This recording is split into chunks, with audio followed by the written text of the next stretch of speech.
வாங்க ஃப்ரெண்ட்ஸ், இன்றைக்கி சூப்பரான சிக்கன் பிரியாணி ரொம்ப சிம்பிளாக ஈஸியாக இப்போ தான் முதல் செய்ய போகிறீங்கன்றவங்க கூட என்னோடய வீடியோஸை பார்த்து கண்டிப்பாக செய்யலாம். வேறு லெவலில் இருக்கும். ஒரு அரிசி உடையாமல் உதிரியாக ரொம்ப ஈஸியாக இந்த மெத்தடில் நீங்கள் ஃபாலோ பண்ணிங்கன்னா வேறு லெவலில் வரும். கண்டிப்பாக என்னோடய வீடியோவை பார்த்து ட்ரை பண்ணுங்கள். பிகினர்ஸ் நீங்கள் கண்டிப்பாக மிஸ் பண்ணாதீங்க. வாங்க எப்படி செய்யலாம் சொல்லி பார்க்கலாம். அதுக்கு ஃபஸ்ட்டு பார்த்தீங்கன்னா நல்லா 1 கிலோ அளவுக்கு நான் சிக்கன் எடுத்துருக்கேன். உங்களுக்கு எந்த அளவுக்கு சிக்கன் வேணுமோ எடுத்துக்கோங்க. நல்லா ஒரு 10-15 வாட்டி நான் கழுவி எடுத்துட்டேன். ஏன்னா நிறைய பிளட் இருந்த மாதிரி எனக்கு ஃபீல் ஆச்சு. நல்லா கழுவி எடுத்துட்டு இப்போ அந்த சிக்கனில் பார்த்தீங்கன்னா தனி மிளகாய் தூள் 2 ஸ்பூன் அளவுக்கு போட்டிருக்கேன். இஞ்சி பூண்டு பேஸ்ட் ஆல்ரெடி நான் அரைச்சி ஃப்ரிட்ஜில் தாங்க வச்சு வைப்பேன். எப்பயுமே ஒரு வாரத்துக்கு தேவையான இஞ்சி பூண்டு பேஸ்ட் அரைச்சி வச்சுருவேன். அதுலேருந்து ஒரு 1.5 ஸ்பூன் அளவுக்கு போட்டுட்டு கொஞ்சமாக கல் உப்பு போட்டுட்டு நல்லா மிக்ஸ் பண்ணிக்கோங்க. உங்கள் கையில் தயிர் இருந்தால் தயிர் கூட கொஞ்சம் ஊற்றி நல்லா மிக்ஸ் பண்ணி ஃப்ரிட்ஜில் வச்சுருங்க. நம்ம சமைக்க சொல்ல இது எடுத்துக்கலாம். இப்போ தாளிப்பு எப்படின்னு சொல்லி பார்க்கலாம். இது நல்லா மிக்ஸ் பண்ணுங்கள். இது எதுக்காக நான் போடுறேன்னு பார்த்தீங்கன்னா, நம்மளுக்கு சிக்கனில் பார்த்தீங்கன்னா உப்பு காரம்னா நல்லா ஊறி இருக்கும். கொஞ்சம் புளிப்பு தன்மையும் நல்லா ஊறி இருக்கும். தயிர் இல்லைனாக்கா கொஞ்சம் லெமன் கூட பிழிஞ்சு விட்டுட்டு நீங்கள் ஊற வச்சுக்கோங்க. நல்லாயிருக்கும், சூப்பராக இருக்கும். இன்றைக்கி நான் இதில் லெமனும் போடல, தயிரும் போடல. இருந்தால் போட்டுக்கோங்க. நான் மறந்துட்டேன், ஞாபகம் இல்லாமல். நீங்கள் வேணால் கண்டிப்பாக போட்டுக்கோங்க. இது ஒரு பக்கம் நம்மளுக்கு ஊறட்டும். ஒரு அகலமான டபரா எடுத்துக்கோங்க. பிரியாணி டபரான்னு சொல்லியிருக்கு, அதை எடுத்துக்கோங்க. அப்படின்னா நீங்கள் குக்கர் கூட எடுத்துக்கோங்க. அதில் வந்து பார்த்தீங்கன்னா நம்ம இப்போ 1 கிலோ அரிசினா 1 கிலோ கறி போடுறோம் இல்லைங்களா, அதுக்கு தகுந்த மாதிரி எண்ணெய் விட போகிறேன். நான் வந்து 150 கிராம் எண்ணெய் ஊற்றிருக்கேன். எனக்கு அந்தளவு எண்ணெய் ஊற்றினா கரெக்டாக இருக்கும். அதில் பார்த்தீங்கன்னா பட்டை, லவங்கம், ஏலக்காய், பிரியாணி இலை, அன்னாச்சிப்பூ, ஜாதி பத்திரி, 2 மிளகு, 2 சீரகம் போட்டு பொரிய விட்டுக்குங்க.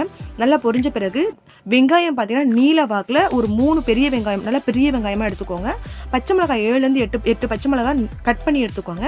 போட்டுட்டு அதுலேயே கொஞ்சமாக கல்லுப்பு போட்டு நல்லா வதக்கிக்கோங்க. நல்லா வதங்கின பிறகு ஒரு 3 ஸ்பூன் அளவுக்கு இஞ்சி பூண்டு பேஸ்ட்டு போட்டு அதையும் நல்லா வதக்கிக்கோங்க. கொஞ்சம் ஹை ஃப்ளேம்லேயே வச்சு வதக்குங்க. டக்குன்னு வதங்கி வந்துடும் நம்மளுக்கு. இது வதங்கின பிறகு இப்போ நம்ம என்ன பண்ண போகிறோம்னு பார்த்தீங்கன்னாக்கா, ஒரு சிலர் தக்காளிலாம் போட்டு வதக்குவாங்க. அதுவும் நல்லா தான் இருக்கும். அந்த மாதிரியும் நம்ம செய்யலாம். ஆனால் இன்றைக்கி நான் பார்த்தேன்னா சிக்கன் தாங்க ஃபஸ்ட்டு எடுத்து போட போகிறேன். நம்ம ஊற வச்சுருக்கோம் இல்லைங்களா ஃப்ரிட்ஜில், அந்த சிக்கனை நான் 1/2 hour ஊற வச்சேன். அதனால் அந்த சிக்கனை எடுத்து போட்டுட்டு டேரெக்டாக அந்த வெங்காயம் இஞ்சி பூண்டு பேஸ்ட்லேயே வதக்குங்க. கொஞ்சம் நம்மளுக்கு ரொம்ப வதங்க தேவையில்ல, சும்மா அப்படி மிக்ஸ் பண்ணி வதக்கி விடுங்க. ஓரளவுக்கு நம்மளுக்கு வதங்கின பிறகு நம்ம தக்காளி ஆட் பண்ணிக்கோங்க. தக்காளியும் அதே மாதிரி நீலவாக்கிலையோ இல்லை உங்களுக்கு எப்படியோ நீலவாக்கில் இருந்தாலும் ஓகே. ஆனால் கொஞ்சம் பெருசாகவே கட் பண்ணி போடுங்க. குட்டியெல்லாம் தேவையில்லை. வெங்காயம் மட்டும் மெலிசாக கட் பண்ணிக்கோங்க. போட்டுட்டு நல்லா மிக்ஸ் பண்ணி இது மூடி போட்டு ஒரு 2 நிமிஷம் வதங்கட்டும். இது வதங்கின பிறகு நம்ம புதினா, லெமன் எல்லாமே சேர்த்துற வேண்டியது தான். இப்போ ஓரளவுக்கு வதங்கி வந்துடுச்சு. வதங்கின பிறகு லெமன் பிழிஞ்சு விட்டுருங்க. பிழிஞ்சு விட்டுட்டு நல்லா கலந்து விடுங்க. நல்லா ஒரு 2 3 வாட்டி கலந்து விட்டிங்கன்னா எல்லா இடத்துலையும் ஊறும். இப்போ நான் லெமன் போட்டு ஊற வைக்கலங்க. ஆனால் இப்போ லெமன் சேர்த்துருக்கேன். இந்த லெமனே நம்மளுக்கு நல்லா ஊறி வரும்.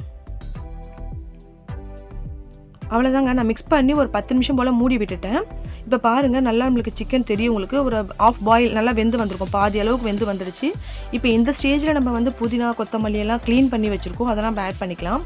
இப்போ நான் என்ன சேர்க்குறேன்னு பார்த்தீங்கன்னாக்கா, மட்டன் தண்ணி இருந்ததுங்க. மட்டன் வேக வச்ச தண்ணி இருந்தது. அந்த தண்ணி பார்த்தீங்கன்னா ஒரு 1.5 கப் அளவுக்கு நான் ஊற்றிருக்கேன். நம்ம தண்ணி அளந்து ஊற்ற சொல்லி இந்த தண்ணியும் நம்ம கணக்கு வச்சுக்கணும். உங்கள் கையில் அந்த தண்ணி இருந்தால் ஊற்றுங்க, இல்லைனா விட்டுடுங்க. கொஞ்சம் நல்லாயிருக்கும் மட்டன் தண்ணி ஊற்றினா, அதுக்காகத்தான். இப்போ பார்த்தீங்கன்னா புதினா, கொத்தமல்லி, தனி மிளகாய் தூள், கொஞ்சமாக கரம் மசாலா போட்டுட்டு நல்லா மிக்ஸ் பண்ணிக்குவாங்க. நான் 1.5 கப் அளவுக்கு பிரியாணி தண்ணி மட்டன் தண்ணி ஊற்றிருக்கேன். இதையும் நல்லா கலந்து மிக்ஸ் பண்ணி விடுங்க. இது ஒரு பக்கம் நம்மளுக்கு வேகட்டும், வெந்து வரட்டும். இப்போ நம்மளுக்கு நல்லாவே மிக்ஸ் ஆகிடுச்சுங்க. அந்த புதினா, மிளகாய்த்தூள், கரம் மசாலா எல்லாம் மிக்ஸ் ஆகிடுச்சு. இது ஒரு 10 நிமிஷம் அப்படியே மூடி வைங்க. ஏன்னா நம்மளுக்கு சிக்கன்லேருந்து கொஞ்சம் தண்ணி வரும். இப்போ பாருங்கள், நான் ஊற்றுனதுனா 1.5 கப் அளவு தண்ணி தான் ஊற்றினேன். இப்போ இதுலேயே பார்த்தீங்கன்னா 1 கப் அளவுக்கு நம்மளுக்கு தண்ணி வந்துருச்சு. இப்போ இதுக்கு பார்த்தீங்கன்னாக்கா இந்த தண்ணிலாம் நம்மளுக்கு கணக்குங்க. அதெல்லாம் கணக்கு வச்சுக்கின்னு தான் இப்போ நான் தண்ணி ஊற்ற போகிறேன். அப்படி நம்மளுக்கு இதுவே 2-2.5 கப்பு தண்ணி வந்துச்சுங்களா. இப்போ நான் வந்து 1 கப்புக்கு 2 கப் அளவு நான் தண்ணி வைப்பேன் பிரியாணிக்கு. நீங்கள் 1.5 கப்பு கூட வைக்கலாம். ஆனால் நான் இன்றைக்கி 2 கப் அளவுக்கு தண்ணி வைக்க போகிறேன். வச்சுட்டு 1 கப்புக்கு 2 கப்புனா அப்போ 4 கப்புக்கு 8 கப்பு தண்ணி இல்லைங்களா. இப்போ 2.5 கப்பு இதில் போயிடுச்சுன்னா மீதி என்ன தண்ணியோ அதை நம்ம ஆட் பண்ணி ஊற்றிக்க வேண்டியது தான். நல்லா கொதிச்சு வரணும். தண்ணி ஊற்றி நல்லா கொதிச்ச பிறகு நான் ஆல்ரெடி அரிசி பார்த்தீங்கன்னா ஒரு 20 நிமிஷத்துக்கு முன்னாடியே ஊற வச்சுட்டேன். நல்லா கழுவி ஊற வச்சுட்டேன். அந்த தண்ணியெல்லாம் வடிகட்டிட்டு நம்ம ஊற வச்ச அரிசி எடுத்து டேரெக்டாக கொதிக்கிற சாதத்தில் அந்த தண்ணியில் போட்டுருங்க. பிரியாணி தண்ணியில் போட்டுருங்க. போட்டுட்டு ரொம்ப மிக்ஸ் பண்ணிலாம் விட தேவையில்லைங்க. ஒரு 2 வாட்டி இப்படி அப்படி நல்லா கலந்து விடுங்க. கறியும் அந்த அரிசியும் ஒன்றா மிக்ஸ் ஆகிற அளவுக்கு கலந்து விட்டுட்டு நீங்கள் அதை தட்டு போட்டு மூடி வச்சுருங்க. இப்போ தண்ணியும் அரிசியும் வந்து நமக்கு நல்லா கொதிச்சு ஈவனாக வரணும். ஈவனாக வர வரைக்கும் நம்ம கண்டிப்பாக வெயிட் பண்ணி தாங்க ஆகணும். நடுவில் திறந்து கலந்துலாம் விடாதீங்க. இப்போ பாருங்கள், நான் அரிசி போட்டுட்டு கலந்து விட்டேன். அதோடு இப்போ தான் நான் ஓப்பன் பண்ணுறேன். தண்ணி அரிசி நம்மளுக்கு பார்த்தீங்கன்னா ஈவனாக வந்துருச்சு. இந்த ஸ்டேஜில் உங்களுக்கு ஃபுட் கலர் பிடிக்கும்னா ஃபுட் கலர் போட்டுட்டு கொஞ்சமாக லெமன் பிழிஞ்சு விட்டுட்டு ஒரு துணி போட்டுட்டு தம் போட்டிங்கன்னா சூப்பராக இருக்கும். எனக்கு இந்த அளவு போதும். ஏன்னா அரிசி பார்த்தீங்கன்னா ஒரு 3/4 பாதம் வெந்து வந்துடுச்சு. இப்போ தம் போட்டாக்கா நம்மளுக்கு ஒரு 20 நிமிஷம் கழிச்சு ஓப்பன் பண்ண சொல்ல சூப்பராக இருக்கும் சாதம். எனக்கு போதும். நான் கேஸ் ஆஃப் பண்ணிவிட்டு ஒரு துணி, நல்ல துணியாக ஒரு துணியை மேலே போட்டுருங்க. தட்டு போட்டு மூடிட்டு ஒரு பெரிய பாத்திரத்தில் நல்லா வெயிட்டான பாத்திரத்தை தண்ணி ஊற்றி மூடி வச்சுருங்க. 20 நிமிஷம் தம் போடுங்க. 20 நிமிஷம் கழித்து ஓப்பன் பண்ணிங்கன்னா சூப்பரான ஒரு அரிசி கூட உடையாமல் உதிரியான பல பிரியாணி உங்களுக்கு கண்டிப்பாக கிடைக்கும். இது வந்து ரொம்ப சிம்பிளுங்க. பிகினர்ஸ் கண்டிப்பாக என்னோடய வீடியோஸ் பார்த்து ட்ரை பண்ணுங்கள். ரொம்ப ஈஸி மெத்தட். என்னோடய வீடியோஸ் ஃபஸ்ட் டைம் பார்க்குறவங்க மறக்காமல் லைக் பண்ணிவிட்டு ஷேர் பண்ணிவிட்டு சப்ஸ்கிரைப் பண்ணுங்கள். தேங்க்யூ.